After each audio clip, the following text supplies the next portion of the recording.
Hola amigos, estamos ya en nuestro 9º programa, que no es ya cualquier cosa. Llevamos 9 semanas meditando sobre el credo, meditando sobre lo esencial de nuestra fe que proclamamos al rezar el credo. Yo quisiera continuar con el tema de la semana pasada. Les hablé a ustedes la semana pasada de la resurrección. Fundamental, les dije, si Cristo no ha resucitado, vana es nuestra fe. Pero Cristo ha resucitado. Y les decía a ustedes, es muy importante recordarlo, les decía, no proclamamos la resurrección de Jesucristo simplemente porque nos haga mucha ilusión. Qué bonito sería si fuera verdad. Qué estupendo y qué esperanzador sería si de verdad hubiera vida eterna. Qué maravilloso y qué distinto a la hora de afrontar la muerte de los seres queridos o la muerte propia. Pero esto es un cuento de viejas dedicado a consolar a los moribundos o a los que experimentan el desgarro de la muerte. Pues bien, no es así, no es así. No decimos qué bonito sería si, decimos qué bonito es, porque efectivamente fue así. Les repito los argumentos que les di la semana pasada. Creo que hay que tenerlos siempre muy en cuenta, porque tenemos que dar razón de nuestra fe, y este es el corazón de nuestra fe.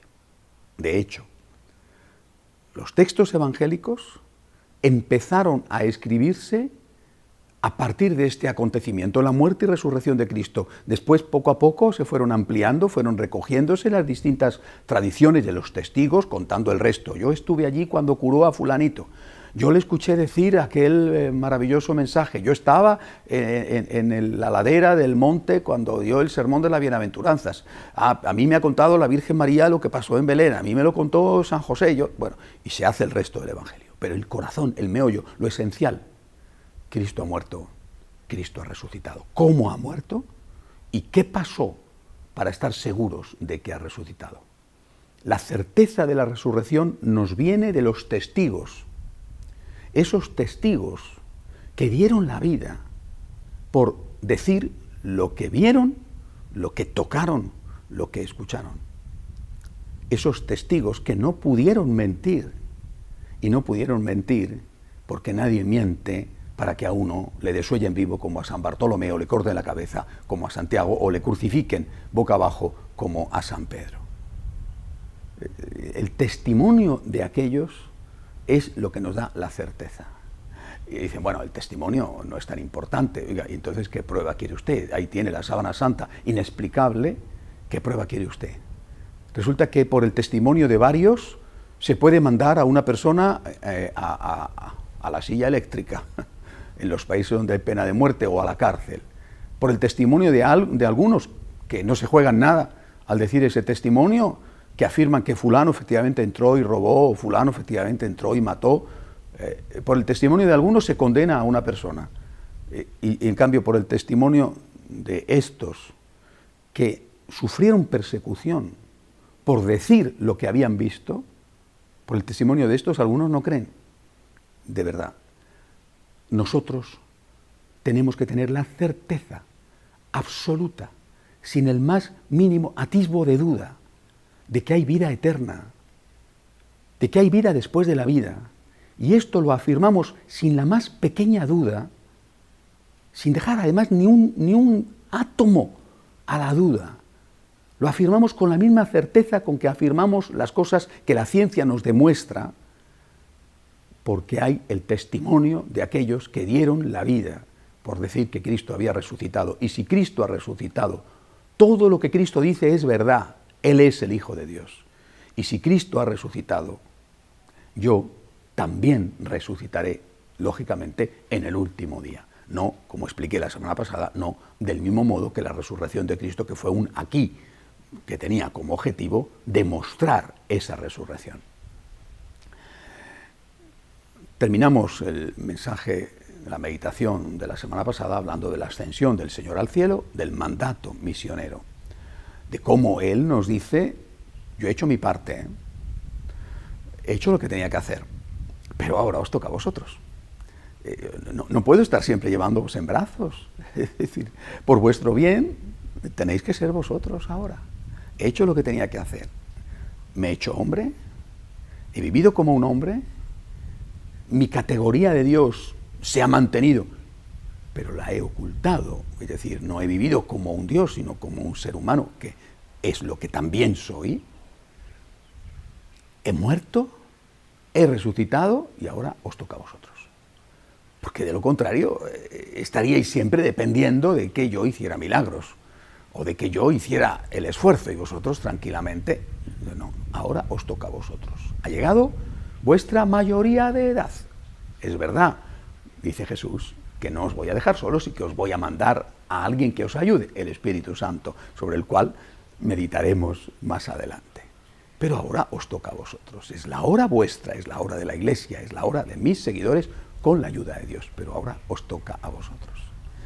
Pero el Señor dice, volveré, volveré. Volveré al final de los tiempos, volveré. Dice, volveré para juzgar a vivos y muertos, volveré. Por tanto, el Señor, que nos va a mandar el Espíritu Santo, no nos dice que se va para siempre. Desde luego se queda, por ejemplo, en la Eucaristía. Nos dice que va a volver, pero nos dice que esta vuelta suya, que será al fin de los tiempos, será para juzgar a vivos y muertos. A los que en ese momento estén vivos y a los que hayan muerto desde el origen de la humanidad. Vamos a tratar de este tema con un poco de calma, porque creo que merece la pena tener en cuenta que al hablar de esta vuelta del Señor, de esta segunda venida de Cristo, va a tener lugar al fin de los tiempos. Y este fin de los tiempos implica lo que llamamos el fin del mundo. ¿Cuándo será este fin del mundo? ¿Cómo será este fin del mundo? Es cierto que en el Evangelio vienen algunos textos que nos dan alguna pista y sobre todo ha sido recogido más ampliamente en el Apocalipsis, el cual, no hay que olvidar, está escrito en un lenguaje simbólico porque ya había empezado la persecución y porque intenta el autor San Juan escribir de tal forma que los romanos no se den cuenta, no lo entiendan. Y en cambio en las comunidades cristianas tenían las claves para interpretarlo. Aún así, podemos afirmar que este fin de los tiempos, que no sabemos cronológicamente cuándo será, aunque algunos grupos religiosos, algunas sectas dicen va a ser tal fecha, después evidentemente se equivocan, se han equivocado y han sido ya varias las equivocaciones que han tenido, pero sí que hay unos signos que van a preceder a este fin de los tiempos. Eso no significa que algunos signos que puedan ser parecidos ya indiquen que el fin de los tiempos va a venir. Sobre esto la Iglesia es muy prudente y hay que ser prudente con la Iglesia. Ahora bien, dice el Señor que cuando llegue ese momento va a aparecer la figura del anticristo. Sobre esto hay también mucha literatura y quizá algo de exageración, sobre todo en la medida en que algunos están continuamente identificando el anticristo con tal o cual personaje ambiguo o malvado. Bueno, repito, es un tema muy delicado, forma parte de nuestra fe creer en ello, no es una cosa de viejas o de cuentos para asustar a los niños, no, forma parte de nuestra fe creer en ello, tal y como lo recoge el Catecismo de la Iglesia Católica. Les recomiendo que lean los capítulos, los artículos correspondientes a este tema. Pero hay que ser enormemente prudente. Sí podemos decir que el anticristo tendrá algunas características. La popularidad será una de sus características. La popularidad que le llevará a ser como un lobo con piel de oveja y que le llevará a convertirse en alguien que engañe incluso a los seguidores, a algunos o a muchos de los seguidores del propio Jesucristo. Pasar de ahí a la identificación con la persona del anticristo, con tal o cual personaje, por el hecho de que tenga popularidad, esto es una temeridad. Yo personalmente, que creo que esto va a ocurrir, porque creo en lo que enseña la Iglesia, ni se me pasa por la cabeza ponerle un nombre propio. El día que la Iglesia lo haga, entonces yo lo aceptaré. Por otro lado, en estos 2000 años, aunque a nosotros nos pueda parecer, a algunos les pueda parecer que las circunstancias históricas son ya del fin de los tiempos, momentos así han ocurrido antes ya. Hay que recordar lo que se experimenta en el mundo cristiano de entonces, reducido prácticamente a Europa, cuando llega el paso del primer milenio, del año 1001, ¿no? Bueno, el temor al fin del mundo. Bueno, hay que ser realmente muy prudentes, pero a la vez hay que decir, esto va a ocurrir, y no se puede bromear, no se puede tomar a la ligera. La prudencia no significa que tengamos que convertirnos en no creyentes o en burlarlos de ello. Hay que leer atentamente lo que enseña el catecismo y atenerse al pie de la letra a ello. En cuanto a esa segunda venida de Jesucristo para efectuar el juicio, también hay que decir lo que a propósito de ello enseña la Iglesia. Hay dos juicios. No hay un juicio solo, hay dos juicios. Hay un primer juicio inmediato a nuestra muerte. En ese primer juicio, el que recibe el premio o el castigo es el alma, solo el alma. El cuerpo está muerto, está enterrado, bueno, o enterrado o ha sido objeto de cremación. El alma recibe la sentencia del primer juicio, y es un juicio privado, es decir, es un juicio que tiene lugar ante el trono de Dios por la persona recién fallecida. No significa, cuando hay un juicio, no significa que vaya a haber una condenación, hay juicio y puede haber absolución. El juicio no siempre es condenatorio. Ciertamente el juicio te intimida a todos. Tienes que ir a juicio, uy, ya te pones mal, ¿no? Dices, Dios mío, tengo que ir a juicio. Uf, qué cosa tan mala, ¿no? Ya no me gusta, ¿verdad? Dice, bueno, pero estate tranquilo. Ahora hablaremos de lo que significa la misericordia. En cualquier caso, el juicio existe, afecta a toda persona, no todo católico solamente, afecta a toda persona después de morir, inmediatamente. Y el resultado del juicio lo experimenta, para bien o para mal, no, por eso no se puede decir lo padece o lo goza el alma.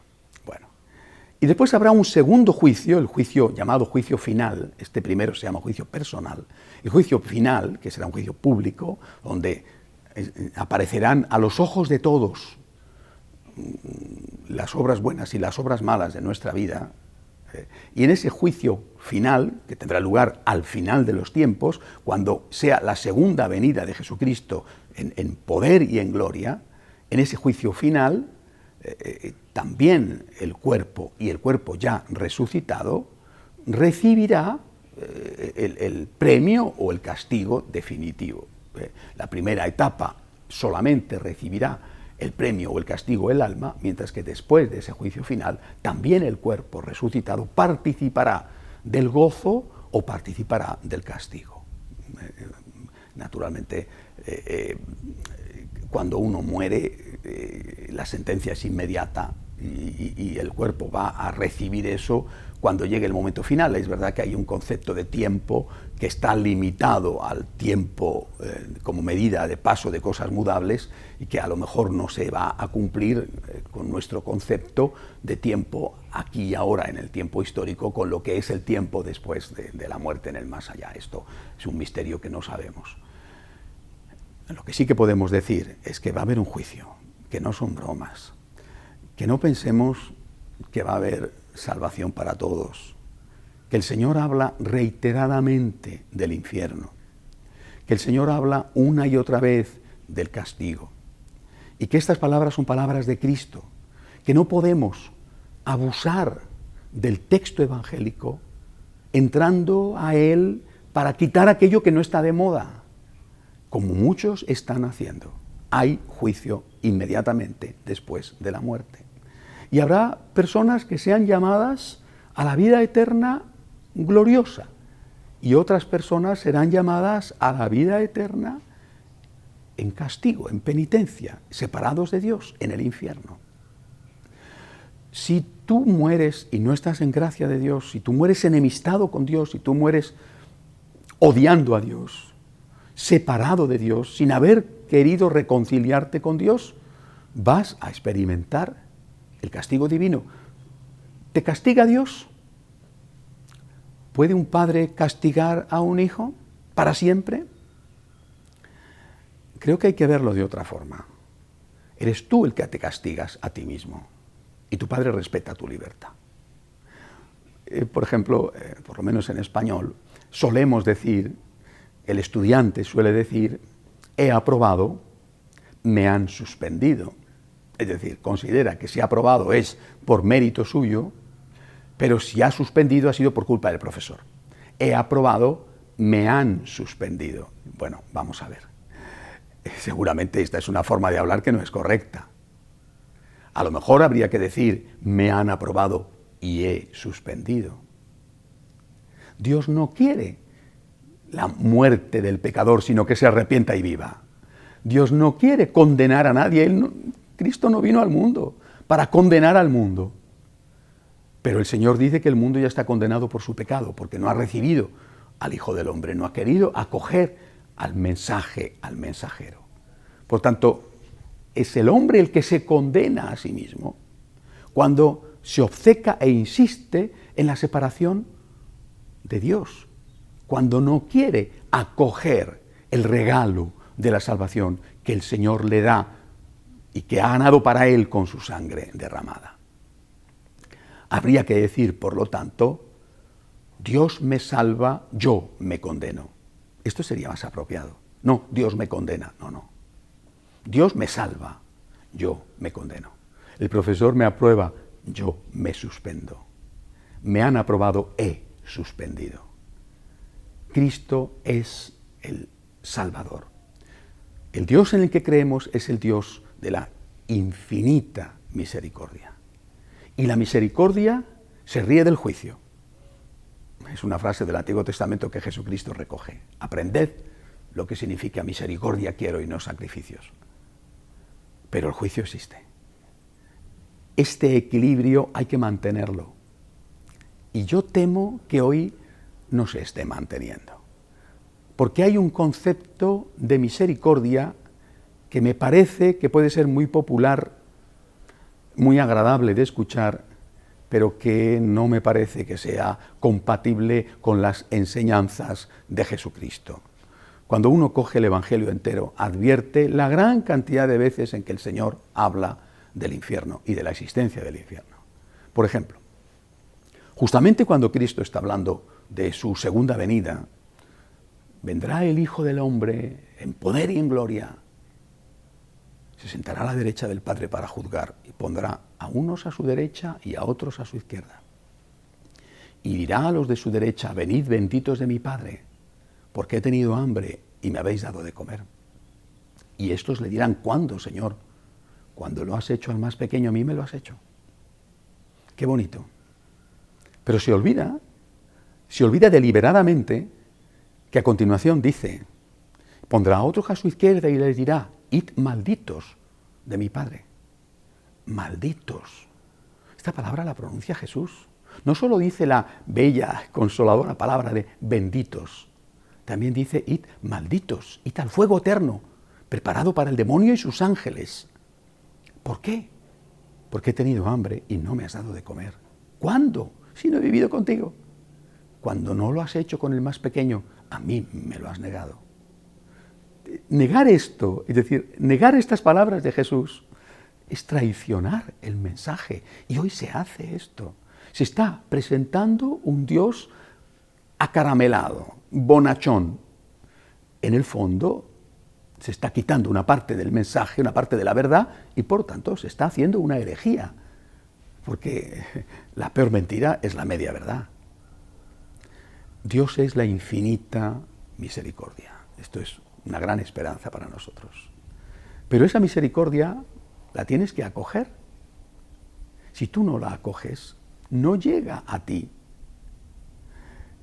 Dios quiere dártela, pero tú tienes que acogerla. Dios no te la impone. La salvación no viene a ti a la fuerza. Si el Señor nos ha hecho a su imagen y semejanza, y eso implica, entre otras cosas, la libertad, el Señor no te obliga a salvarte. El Señor no te dice, sí o sí, yo te quiero salvar y te voy a salvar. El Señor no te fuerza, no te violenta. Respeta lo mismo que respetó que Adán y Eva cometieran el primer pecado. Respeta, y ese respeto le implica sufrimiento. Respeta tu pecado y tu obcecación en el pecado. Él no te condena, tú te condenas, pero la condenación existe. También existe la salvación, existe la misericordia. Es doctrina de la Iglesia que hasta el último instante el pecador puede pedir perdón y salvarse. Es doctrina de la Iglesia, pero el pecador tiene que pedir perdón. Es decir, si no es capaz de decir, aunque sea en el último instante, Dios mío, perdóname, ese perdón se queda sin ser recibido. Es decir, Dios quiere perdonarte, pero tú tienes que pedirle a Dios que te perdone. Es decir, tienes que expresar tu arrepentimiento. Y repito, es muy curioso que en esta época en que se habla tanto de misericordia, se olvide este punto. Los que están tan contentos oyendo hablar de misericordia, olvidan que la misericordia se basa en el concepto de pecado. Es decir, que para recibir misericordia tienes que ser consciente de que necesitas misericordia.